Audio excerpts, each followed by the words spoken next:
This is Thank You Mama, weekly lessons from mothers all around the world.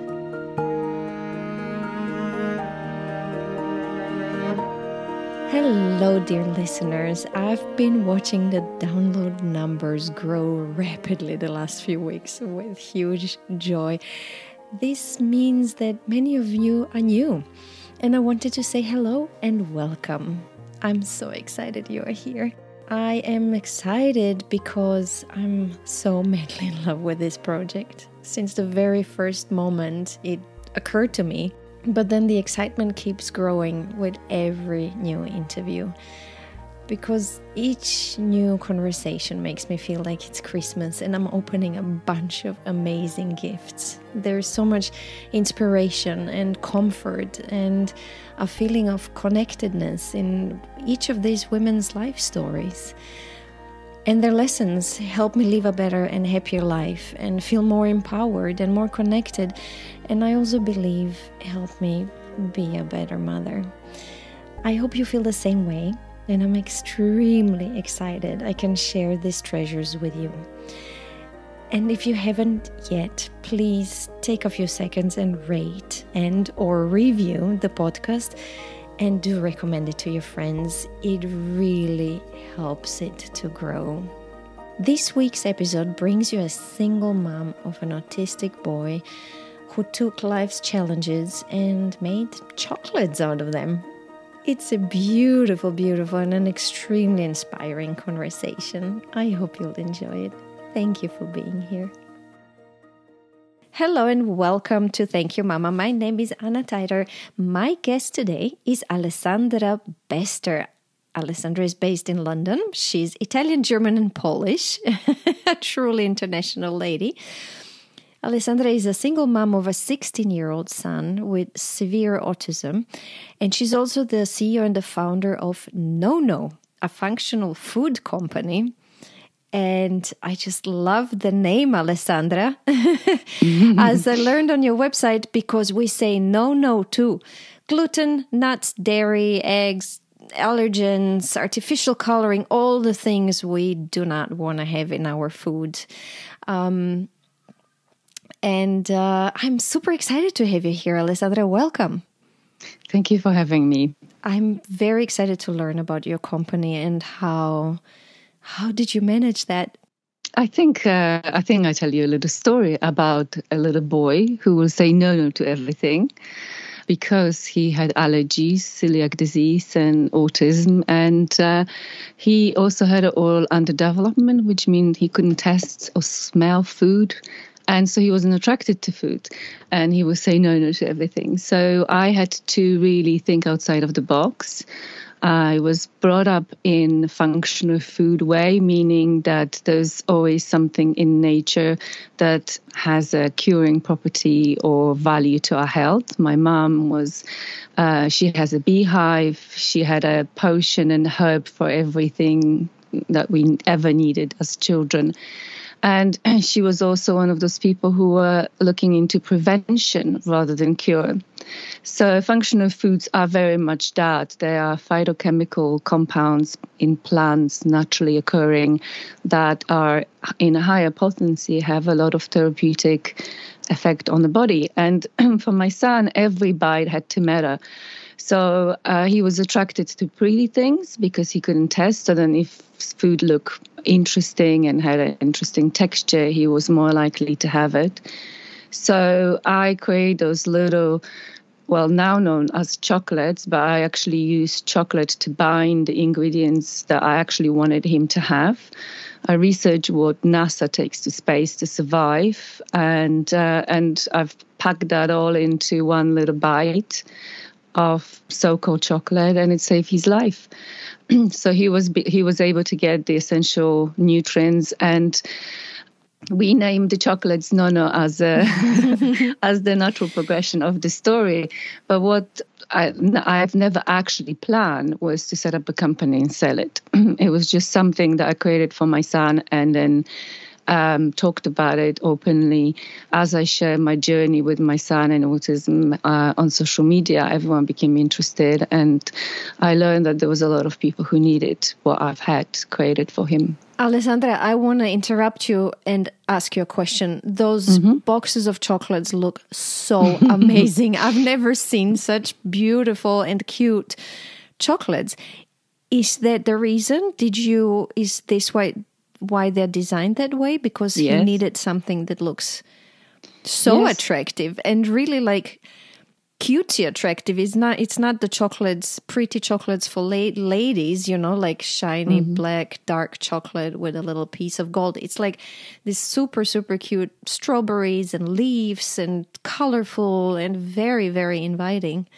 Yes, like nature. I mean, the shapes, obviously, when you're catering food for a little child, cute shapes are pretty attractive. But what made them so colorful was the actual natural compounds from nature. Nature, it's extremely colorful. And if you extract antioxidants from raspberries, it's, wonderfully dark pink color. And the same with strawberries and blueberries and matcha and pandan and all those different so-called now superfoods, they are naturally colorful. So when you combine them with naturally occurring sweetness from baobab powder or fruit powders with the cocoa butter, they become just a little piece of artwork as nature intended, really. Mm-hmm. So what happened? We stopped at, you were sharing your story on social media. Yes, and people started approaching me, asking me to sell them what we call nonos then, because their child had multiple allergies and they've never had a chocolate in their life. I made the chocolates dissolvable as well because my son couldn't chew very well. And because of the structure of them, the zestiness, the therapeutic, sensory therapeutic element, because so my son had an oral underdevelopment, so to activate the nerves in his mouth, I had to keep triggering the brain responses that there are signals coming from the mouth. So I had to use zest flavors and textures and cold and hot and so on. So they were kind of multi-sensory chocolates in a way.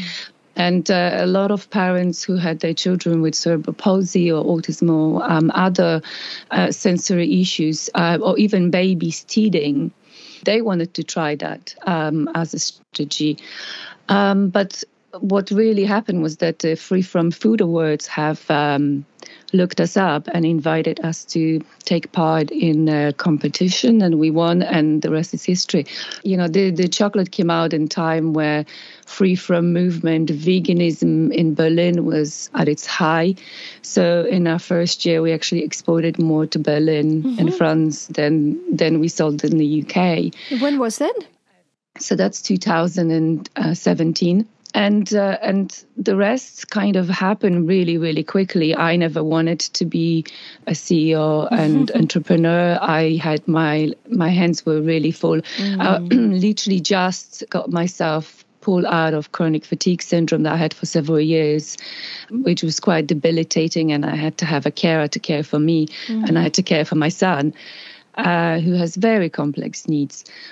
So I kind of felt like, I'm starting this new life, and I now finally know how to manage my energy, and how to eat better, and how to be more careful and choosy where I use my energy, and how to delegate the care for my son to other people. So it became a right time to start an adventure. But I knew from my previous job, which was being creative director, working with 50 different startup companies, that starting company as a single director, it's extremely difficult, and I never wanted to do it. I was lucky enough that we had an autism assistant dog, Coco. So that's what you find, Nono Coco in name.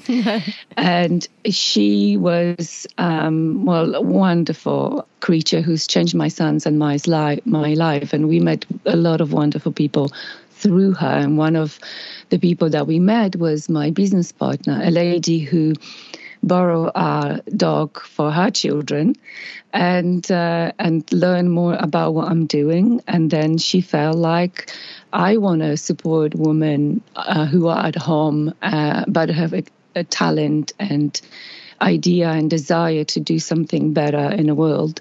And she invested with me and we became business partners.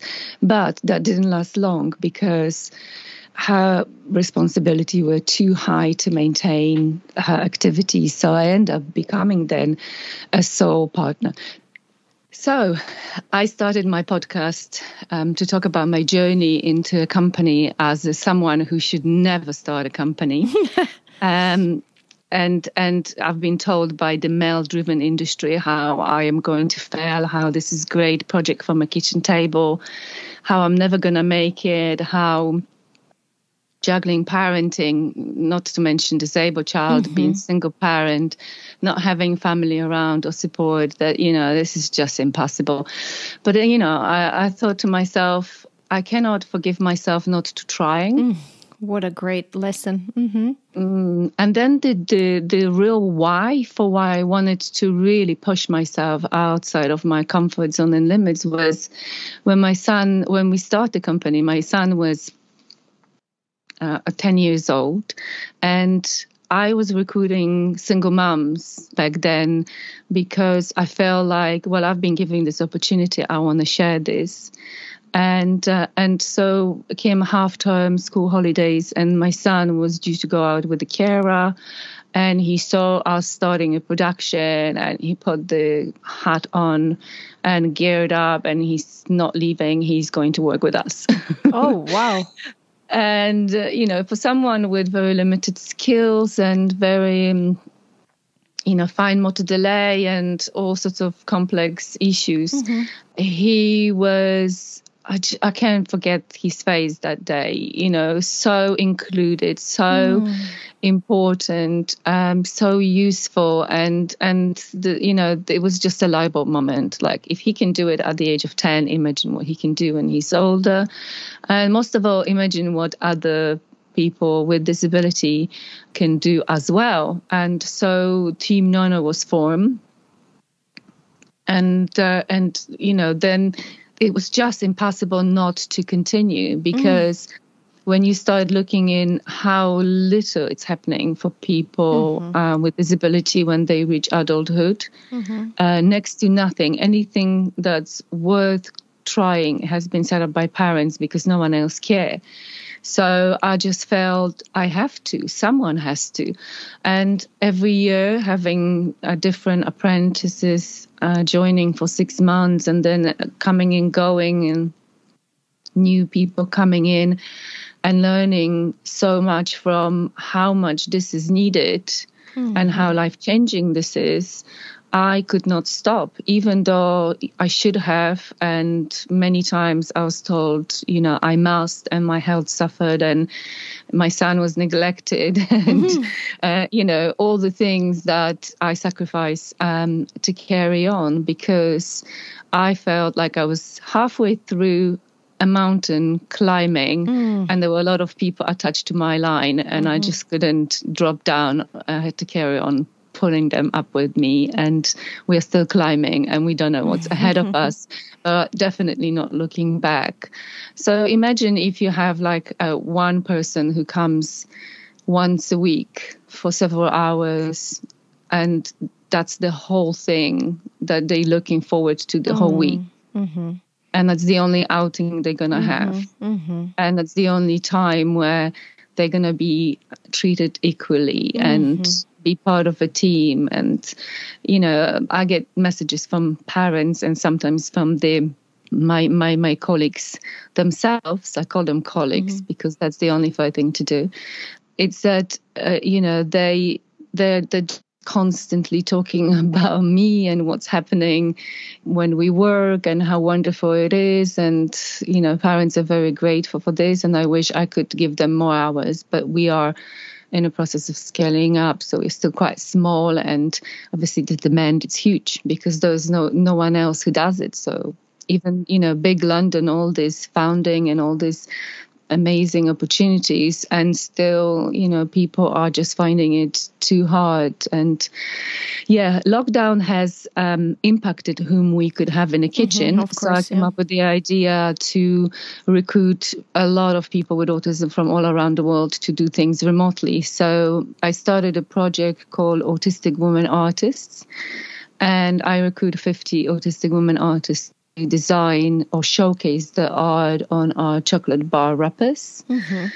And that allowed me to continue providing them with the opportunity and set an example of that, you don't have to pay £1,000 for designers, where there are people extremely talented and uniquely talented that are waiting there just to be needed.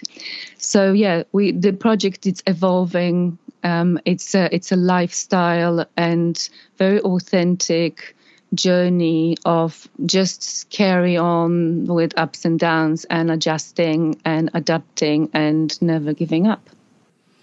God, Alessandra, this is so incredible and so incredibly interesting. And I feel like we need a whole episode to talk about your project and all these things.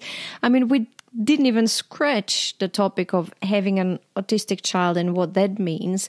I'm also very curious about the fatigue syndrome and, how you coped with that. So many things we should talk about, but let's go to Mama. So you told me Mama Regina is originally from Poland. Tell me about her. Now we know she had beehives. And that I love it how she believed in functional food. Tell me about her. Well, my mom, oh my God, what a hero. Very absent from my life, but for very good reason. So my mom is the post-war generation, tough woman. She was very intelligent and wanted to be educated. But out of 3 siblings, one was a boy, and the priority to pay for the boys' school was considered. And so my mom suffered as a result of that. She was ambitious, and then she inherited both of her parents who were severely disabled. So my grandmother had a stroke. She spent 18 years in bed. I was her carer since I was a baby, literally. And my grandfather was amputee. 2 very different people who I've learned extraordinary lessons in life, who are, every time I find myself stuck in a place, I just draw and lessons from both of them in a very different way. My mom had 2 disabled parents, my brother, and 11 months after my brother, me. And my brother woke at 7 months. Oh, wow. Yeah. And my dad was in Germany working.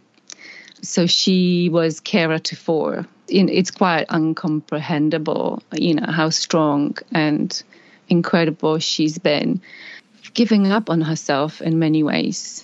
Because, having this load dropped onto her shoulder, she submitted to the carer attitude and she's neglected herself. And that's part of the thing I really miss. It's to have the kind of mom who looks after herself. And she set an example for me to overdo it. So when we are talking about chronic fatigue syndrome, you can see where that's coming from. It's the attitude of sacrificing yourself for your autistic child to the point where your adrenals are crashing and you have nothing to give, and you're in such a burnout that 6 months later you're still in a burnout. So I kind of repeated my mum's life story in a way. And I suppose because I was surprised by the fact that after being a carer to my grandparents as a child for so many years, I then had to become a carer to my son. It's just not something that any parents plan. So I threw myself into it with the same dedication that my mom has done, without evaluating, could my mom have done it differently? So now I'm thinking over, I've learned my lesson by repeating the family history. But yes, that's basically how this is concluded. Example from my mom repeating in my life. I started working on Thank You Mama book, and I just finished writing a chapter yesterday, and it was all about self-sacrifice, about not mixing mothership and sacrifice, self-sacrifice, and how generally this is what mothers don't teach their daughters. I had in 90-something interviews I've done until now, one single mom told her daughter, do not sink into motherhood, do not mix self-sacrifice and motherhood. So it's fascinating for me. And it's the irony of human psychology is that if we have learned lessons from our ancestors or people who've been there, done it before, we will be just like them. The reason why people kind of rebel and learn by experience rather than by advice, it's because everyone is looking for their unique journey. And for me, that experience had taught me a big lesson. And I learned to be in life more like, you know, when you get on the aircraft and they give you the safety instruction and they always tell you to put your gas mask on first before you put it on your child, because you're not good to anyone when you're on the floor, you know, in hypoxia. And I literally used that symbol of putting the gas mask on myself first after I've learned the lesson, so that I always had to make sure that I am looked after. But I also went into being this little girl and wanting my mom to be pretty and wanting my mom to care about what she wears and wanting my mom to rest and don't look so sad and tired. And, you know, I remember when I put a makeup on, which I very rarely do, like now for different reason, but when my son was younger, because it was just impossible. And then one day I put my makeup on and my son looked at me and smiled and he noticed the difference. Oh. And I just immediately thought, this is him telling me, Mommy, you look so pretty, look after yourself. Yeah. This was a kind of like this voice of me being 5-10 years old telling my mom, like, take a moment to yourself, you know, I will do everything else for you.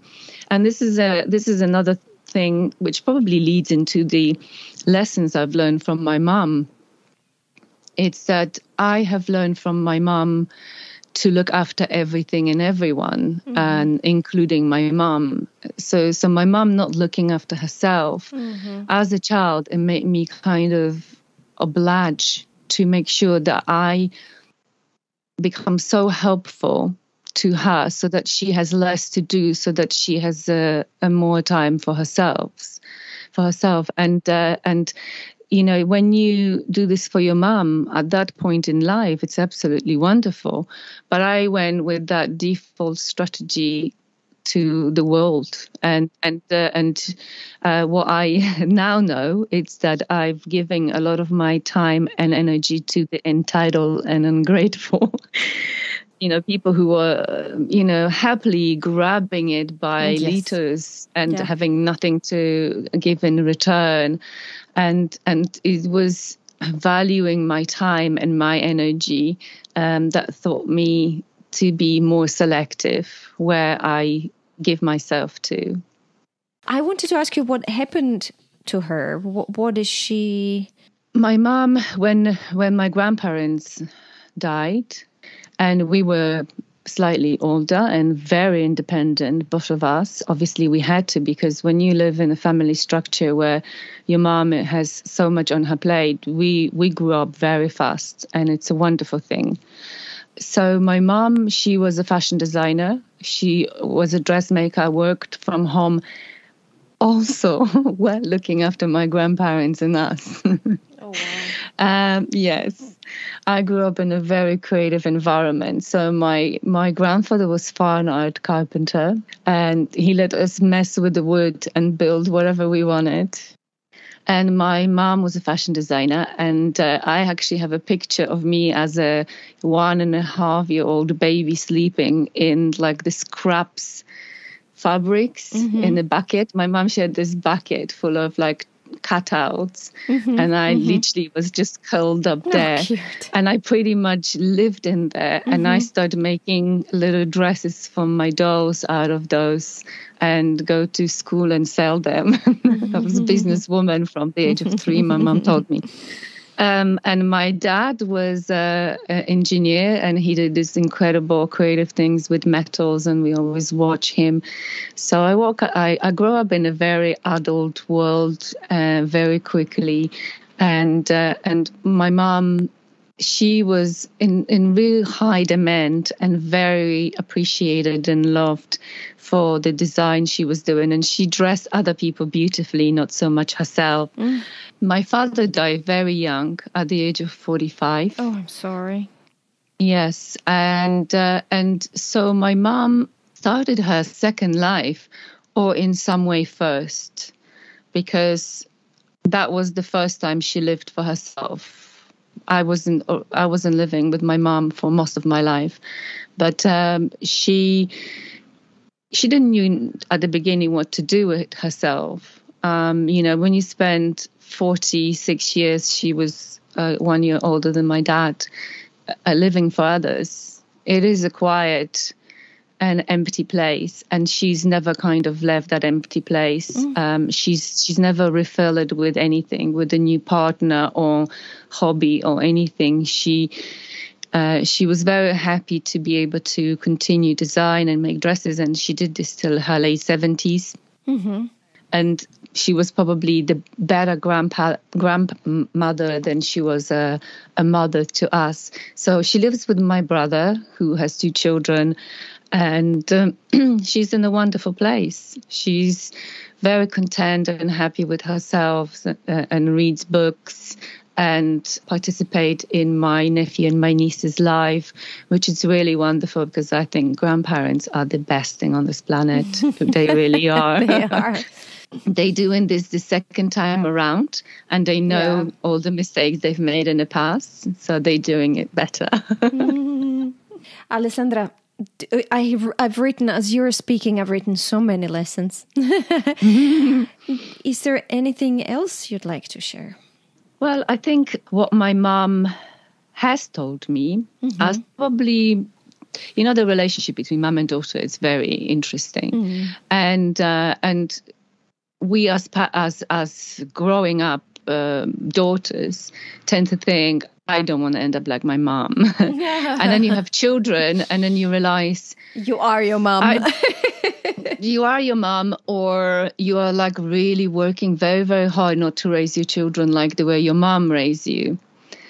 But then you look at yourself and who you are. And if you are truthful to yourself, you realize that the lesson that your mom has provided for you, I mean, you might not understand its value when you're 16, 17, 20, but you will understand its value later in life for sure. And what my mom has taught me, which is purposeful neglect. I love it. It's when you allowed your child to be an independent and figure out things for themselves, and when you don't care about the mess they make as long as they bake the cake. When I was 10 years old, and I was already very advanced in dressmaking and making simple dresses for myself, and then came the trousers part, and I would always go to my mom to do the cut, and I did the rest. And my mom turned around and said, no, you go and do it yourself. And that was it. I took my old trousers, took them apart, lied them flat, cut it out of that. And the rest was history. And I've never, ever went to ask my mom for anything again. You know the expression, if you want to teach someone how to live, you teach them to fish so they have a food for life. You don't give them the fish. You don't give them food, Yeah, it's kind of what my mom taught me. It's like, go and figure out how to make the cut, so I don't have to keep telling you how to do it. And you know what? I feel like now I've done the same thing with my son. He's autistic, and it's extremely difficult, and we want to control every aspect, and things aren't always safe, and we make all sorts of assumptions. I've learned to trust the process, that if I do something, and like, for instance, chopping vegetables. So we have this routine where on Sunday morning, we chop all the leftover vegetables before we go shopping, and we make like roast vegetables, and we use it for whatever. And I will just start, and he will come and join. And he will look at me and do it. And I don't invite him, don't encourage him, don't teach him. He watches, he does it as his own initiative. And then he grabs this big knife, and I'm like, I'm trusting the process. I know. And then you realize, and then you realize he is so careful. Because he's done so much fine motor skill therapy, you know, now he has this peculiar, incredible sense of feel and touch, and he can chop vegetables so precisely. And then also the idea that if you have a really sharp knife, that's where you really don't get cut. It's the children's knives that are not sharp enough, and they slip through the banana, you know, and cut someone. So the lesson from my mom is that purposeful neglect that has really allowed you to become your own person. And I am a completely different person to my mom.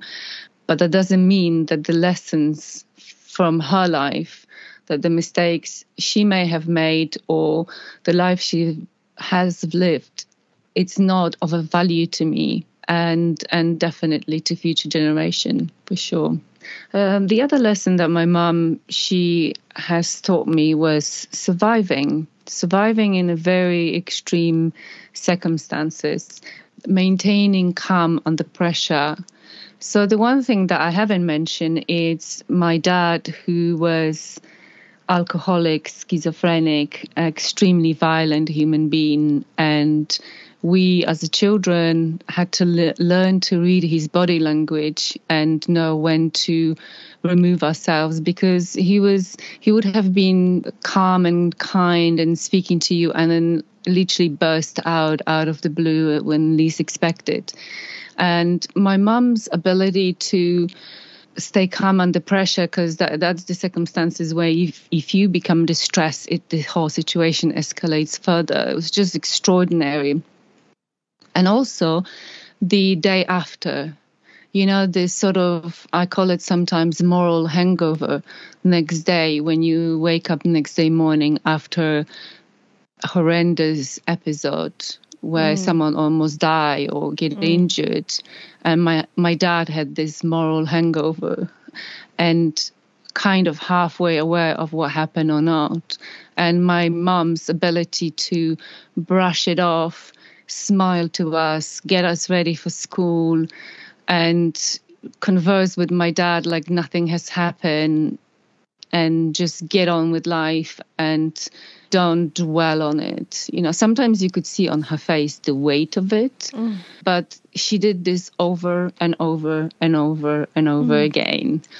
So when I became an athlete at the age of 10, I remember, you know, that kind of waking up next day morning and getting up and doing it all over again and doing it better each time. It was definitely my mom's lessons. What a life. I'm still amazed that she's well and happy now after all these challenges.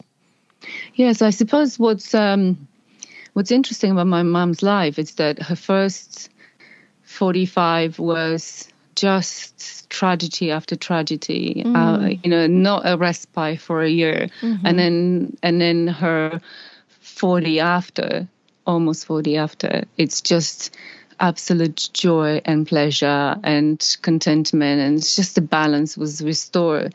And when I turned 45 last year, I was kind of hoping that maybe this year the karma will put me in the path of my mom, but because the last 45 years of my life has been relentless and never ending. And I'm kind of hoping that, you know, maybe the years to come are going to be a little bit easier on me. But at the same time, I feel because of the experience I have had as a child with my grandparents, with my mom, with my dad, has really prepared me on what is happening in my life now. And I know that I'm going to be my son's carer for the rest of my life, you know. But I also feel really equipped. And this is why I feel obliged to share my experience with other people who may have not had that, because there's a lot of people who really need to stay strong in the situation they're in. And, you know, if I could share my experiences, then maybe the suffering we've all had, it won't be in vain. That there's some kind of purpose to it, and that someone's going to make their lives better as a result of that. And I suppose writing a book like yourself has that element too, where you know, yes, you're telling your story, but you're also telling all the lessons in life that a lot of people really, really need, because whatever life thrown at them, it's making it really challenging. So they now more than ever, people are looking for help and lessons. I suppose because we don't live in a society when we have the elders telling us stories and wisdom, and you know, so we go onto internet and YouTube and we listen to other inspiring stories, because as humans we do have the need to connect with others and don't feel like we're alone in a suffering in a place, or that all these challenges aren't just my own. But Alessandra, let me try recapping, and please help me with this. From your story, I tried distilling lessons. As lesson one, I have the care for others. But then, of course, hand in hand with it comes the question of when is it too much and how much self-sacrifice is too much. I wrote down that a mom needs to take care of herself so that the child doesn't have a feeling that it has to. You said something in that line, and I feel like sometimes I experience that with my mom, where I wish I didn't have a feeling I needed to parent her. I wrote down value yourself. I wrote down hard work and creativity. For me, a very big lesson is this happy new life, which is possible even at the age of 46. And I'm still at awe that she went through such hard and difficult and challenging 46 years, and that she allowed herself to have a happy life after that, because I think that's difficult. We get so involved and entangled into these hardships of life that I think it's difficult for us to allow ourselves to just be happy and enjoy life. I think that's the easiest part for my mom. That's great. That's great. So my memory of my mom is, if something bad happened, it's like, well, whatever, you know, just slip it under the carpet. But it's a double-sided sword.